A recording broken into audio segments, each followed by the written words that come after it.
BJP, Congress పార్టీలు అబద్ధాల కవల పిల్లలని మాజీ మంత్రి హరీష్ రావు అన్నారు. సోమవారం ఆయన మీడియాతో మాట్లాడుతూ 10 సంవత్సరాల బీజేపీ, 5 నెలల కాంగ్రెస్ పరిపాలన చెప్పడానికి ఏమీ లేదని, ఎన్నికల సమయంలో ప్రజలకు మాయమాటలు చెప్పి గ్లోబల్ ప్రచారం చేస్తూ టీఆర్ఎస్ మీద బురద జల్లుతూ ఓట్లు దండుకోవాలని చూస్తున్నారని అన్నారు. రాహుల్ గాంధీ 6 గ్యారెంటీలు అమలు చేస్తామని అబద్ధపు మాటలు చెబుతున్నారని మండిపడ్డారు. వాస్తవానికి తెలంగాణ రాష్ట్రంలో కాంగ్రెస్ పార్టీ 6 గ్యారెంటీలు అమలు చేసిన గ్రామాలలో కాంగ్రెస్ పార్టీ వెళ్లి ఓట్లు అడగాలని, లేకుంటే అదే గ్రామంలో టీఆర్ఎస్ పార్టీ ఓట్లు అడుగుతుందని, దీనికి కాంగ్రెస్ నాయకులు సిద్ధమని సవాల్ విసిరారు. మెదక్ జిల్లా కీర్తిని ఆకాశానికి ఎత్తి చాటిన కేసీఆర్ను తిట్టడం సరికాదని, కేసీఆర్ పాలన సౌలభ్యం కోసం కొత్తగా జిల్లాలను ఏర్పాటు చేస్తే ప్రస్తుత ముఖ్యమంత్రి రేవంత్ రెడ్డి జిల్లాలను రద్దు చేస్తామని చెప్పడం ఎంతవరకు సమంజసమని ప్రశ్నించారు. జిల్లాల రద్దును వెనక్కు తీసుకోవాలని డిమాండ్ చేశారు. బీజేపీ 10 సంవత్సరాల పాలన తెలంగాణకు మొండి చేయి చూపిందని, బీజేపీతోనే తెలంగాణ రాష్ట్ర ప్రజలకు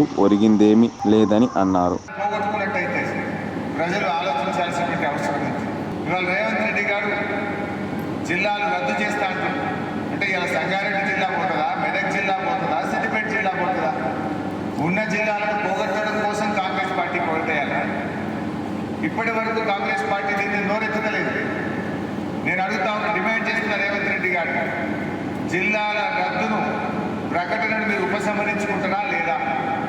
దీని మీద మీరు మాట్లాడలేరంటే జిల్లాలను రద్దు చేస్తారని ఈ జిల్లా ప్రజలు అనుకోవాల్సి వస్తుంది.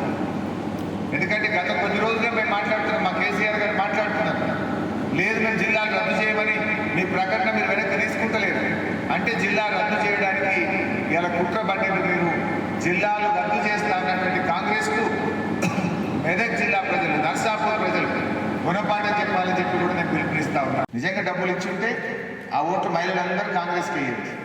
2500 రాని మహిళలందరూ బీఆర్ఎస్ పార్టీకి ఓటు. రేవంత్ రెడ్డి తప్పు చేస్తేనేమో రాహుల్ గాంధీ చెక్ పెట్టాలి. వాళ్ళు రేవంత్ రెడ్డి తప్పు చేస్తే పార్టీ పెద్దగా రాహుల్ గాంధీ దాన్ని సరిచేయాలి, దానికి చెక్ పెట్టాలి. కానీ రాహుల్ గాంధీ తప్పు చేస్తే ఏం చేయాలి?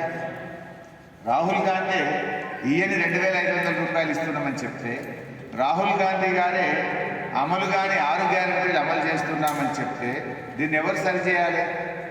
సరిచేయాల్సిన బాధ్యత రాష్ట్ర ప్రజల మీద ఉంది, మన తెలంగాణ ఓటర్ల మీద ఉంది. మీరే తెలంగాణ ప్రజలే మీ ఓటుతో కాంగ్రెస్ పార్టీకి చెక్ పెట్టాలని చెప్పి పిలుపునిస్తా ఉన్నారు.